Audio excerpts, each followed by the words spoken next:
Berlin's traditional magnificent boulevard. Trees were its name giver.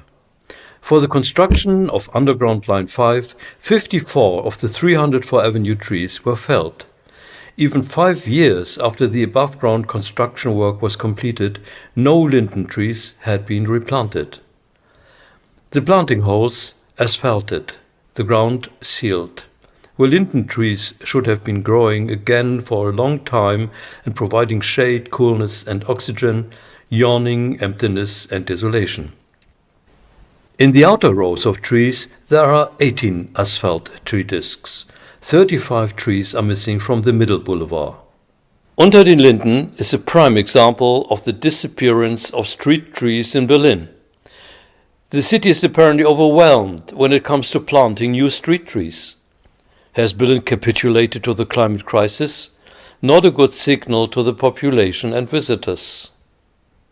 According to official statistics from the Senate Environmental Administration on the development of street trees, Berlin has lost a total of more than 35,000 street trees from 2012 to 22. From 2015 to 22 alone, Berlin lost 8% in just 8 years. Experts now calculate around 11,000 euros for new planting of street trees. The climate crisis places increased demands on planting holes and plant care. Nevertheless, the capital continues to clear street trees, often for road construction projects. For example, in February 2024, 63 trees were felled on Landsberger Allee so that traffic could continue to move along 6 lanes during construction work. In Germany, 56 hectares of landscape are repurposed into settlement and traffic areas every day, as much as 80 football fields. Almost half of them are built over with buildings, roads, parking lots and industrial facilities. In Berlin, even 70% of the repurposed area. Open fields, forests and meadows are sealed and removed from the natural water cycle. The consequences are drastic for our lives. Let's take a closer look.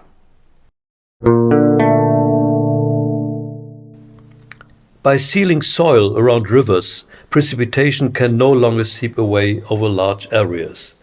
The Ahr flood in 2021 as a result of heavy rain is not least attributed to this. More than 135 people died. Due to global warming, scientists are increasingly expecting such extreme heavy rain. City dwellers are also affected. A large part of the resulting water masses ends up in the Berlin canals. The relatively clean rainwater from house roofs and streets mixes with household wastewater from toilets and washing machines. The conventional mixed water systems therefore produce a dirty broth. It must not pollute Berlin's waters. And that's exactly what happens during heavy rain. The previous capacity of the sewage treatment plants will then no longer be sufficient. That's why Berliner Wasserbetriebe is building huge retention basins. Next to the Federal Intelligence Service on Chausseestraße, for example, a huge underground rain barrel is being built for 17,000 cubic meters of wastewater. In front of the entrance to Mauer Park on Bernauer Straße, a storage sewer was completed in 2024. The impressive structure holds 7,600 cubic meters of wastewater. By sealing and channeling the precipitation, the groundwater level drops. This further damages the already heat-stressed street trees. Their roots no longer reach the lower groundwater. This is especially true for newly planted trees. The valuable rainwater must therefore be collected as best as possible and channeled into the groundwater so that more city trees do not die. Scientists agree, in the face of the climate crisis, cities around the world need to be adapted so that they function like sponges. This allows the soil to absorb the rainwater and release it back to the vegetation and as evaporation. Melbourne, for example, is being developed into a sponge city, and China is currently investing $10 billion in corresponding pilot programs. Sponge city means reopen sealed soils as far as possible and plan new buildings so that precipitation reaches the groundwater. Berlin also propagates this sponge city principle. Does the city also act accordingly? Otto-Braun-Straße, corner of Mollstraße. On Google Earth you can still see a bed of roses. It was cleared and asphalted. Maintenance costs too high, away with it. Though there are easy care alternatives, even in Berlin. Here the Linné-Meyer Garden on Knipprode-Straße in the borough of Pankow. What initially looked like a rock garden developed lushly. The ground remains open. The special perennial mix resists heat and drought and requires little care. An insect-friendly feast for the eyes. Unsealing the ground in such an urban wasteland makes it possible to create a small oasis where you enjoy staying. Of course, this must also include shade providers that absorb carbon dioxide. Outside green spaces, soil sealing continues undeterred. And it's not just Unter den Linden that even planting openings for trees are simply paved over, like here on Otto-Braun-Straße. The city often leaves planting holes fallow and allows weeds to grow, like here in front of the Town Hall Arcade shopping mall in the neighborhood of Berlin's Red Town Hall. In 2020, construction work for a cycle path was completed. A tree-lined avenue should be created. 34 planting holes are prepared for this, but where trees are supposed to provide shade, tree guards protect non-existing trees from here non-existing cars. Neighbors started a beautification campaign with plant pots. Has this street furniture made of pressed chipboard with imitation wood coating improved the image of the town hall arcades? Whatever, they are now gone. Berlin's asphalt streets are extremely wide. Large-scale asphalting has something of a tradition in the German capital. Bodestraße on Berlin's famous museum island between the Altes Museum and the James Simon Gallery. An almost 15-meter wide asphalt lane for motor vehicle traffic. Pedestrians have to make do with 220, often less. There are no bicycle racks in front of the main entrance to Berlin's renowned museum complex. Hitler's town planner Albert Speer indulged in the street construction mania with representative highways. Here at the Schiller Theater, the 10-lane main street towards the Brandenburg Gate. In the east and west of Germany, city planning was based on these extra wide roads. For example, the motorway wide lanes at the location of Berlin's place of origin, Mühlendamm. Let's take a look at the area in front of Berlin's Red Town Hall. Parking spaces all around.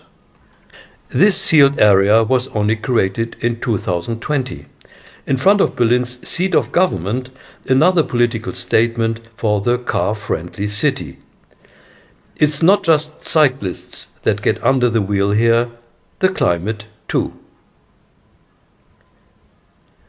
Very nearby the Humboldt Forum, Berlin's exhibition venue in a mock castle.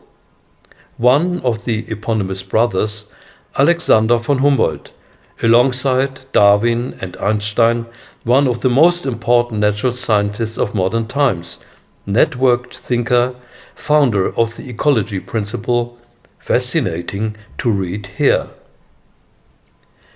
In various parts of the world, he examined, among other things, the effects of human intervention in natural ecosystems.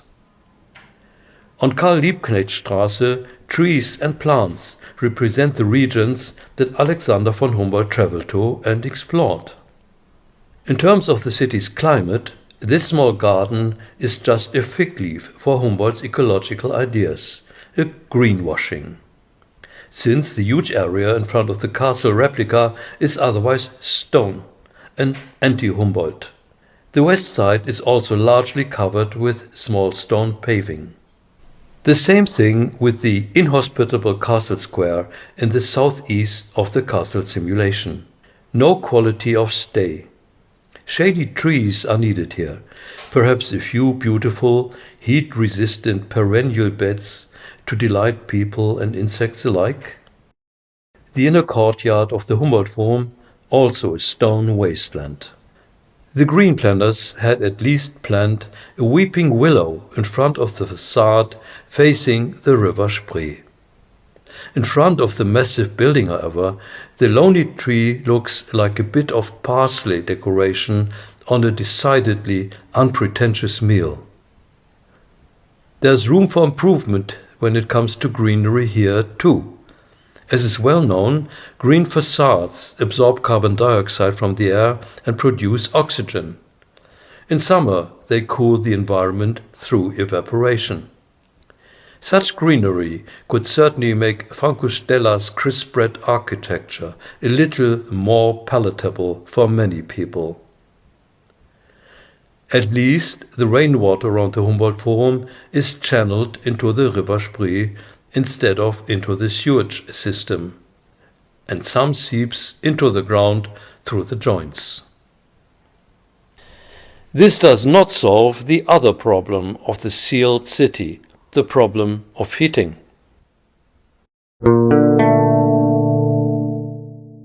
The climatic impact of soil sealing on urban areas is drastic. A heat belt forms. The Climate Change Center Berlin-Brandenburg presented Berlin-related research results in January 2024. What effect does the phenomenon of urban heat islands have here, i.e., the heating of the stone city by absorbing and storing heat? It also has local effects, as thermographic images taken by the scientists show. Here is the Humboldt Forum site. We recognize the surrounding areas as a heat island through their deep red coloring. In contrast, the small inner city park on the other side of the Spree, significantly cooler. On the moderately hot 24th of August 2023, I found this confirmed on site. The Pankow weather station measured a maximum of 28.5 degrees Celsius on this day. In the afternoon, on the treeless Schlossplatz, I measured 34.2 degrees, 7.5 degrees more than the 27.5 measured shortly before in the small inner city park across the Spree. Massive criticism was also expressed about the dull ramp in front of the Kulturforum, also a hotspot in front of some of the most important exhibitions of Berlin's state museums, in the neighborhood of the Philharmonic Hall and to the Future Museum of Modern Art. That there are trees in plant pots without a connection to the ground is of course ecologically nonsensical. But as an art project by the St. Matthäus Foundation, this installation, called a tree nursery, impressively points out the failure of urban planning to create a green connection to the Tiergarten Park, where you like to spend time. Temperatures continue to rise worldwide, particularly dramatically in southern Europe. This also becomes a health policy task. In 2022, more than 60,000 people died in Europe due to heat. According to the renowned Robert Koch Institute, there were 4,500 in Germany alone. The scientists of the Climate Change Center confirmed with their research large crowned trees are the best protection from sweltering urban heat. They become effective for the urban climate after around 30 years.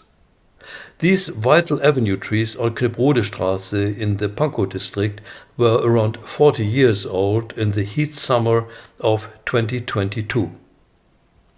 A row of trees was felled in February 2024, and thus the avenue was destroyed, against the declared will of the population, and against their protests over several years. 1,240 square meters of open ground will be sealed for a paved path. Tree fellings like this are part of the total of Berlin's street tree losses. What is happening here on a small scale is something that the city is continuing to do on a large scale, be it the continuation of the A100 motorway to Friedrichshain or the planned tangential connection in the east, called TVO. Thousands of trees are to be cleared for this purpose. What will be the consequences if Berlin continues like this, if the political decision makers don't finally unseal the ground and plant large numbers of trees instead of doing the opposite? This Mercedes advertisement for a petrol engine sums it up. Incidentally, it appeared at the time of the R flood. The setting: a red-hot city. Not a tree, not a bush. Desert sand has already blown in. Female eroticism tempts you to escape the heat hell by car. In the shelter of the car, the air conditioning refreshes you. It reliably blows the hot air and carbon dioxide into the environment. Anyone who can afford it is welcome in the comfort zone. Until the climate refugees knock on your windscreen.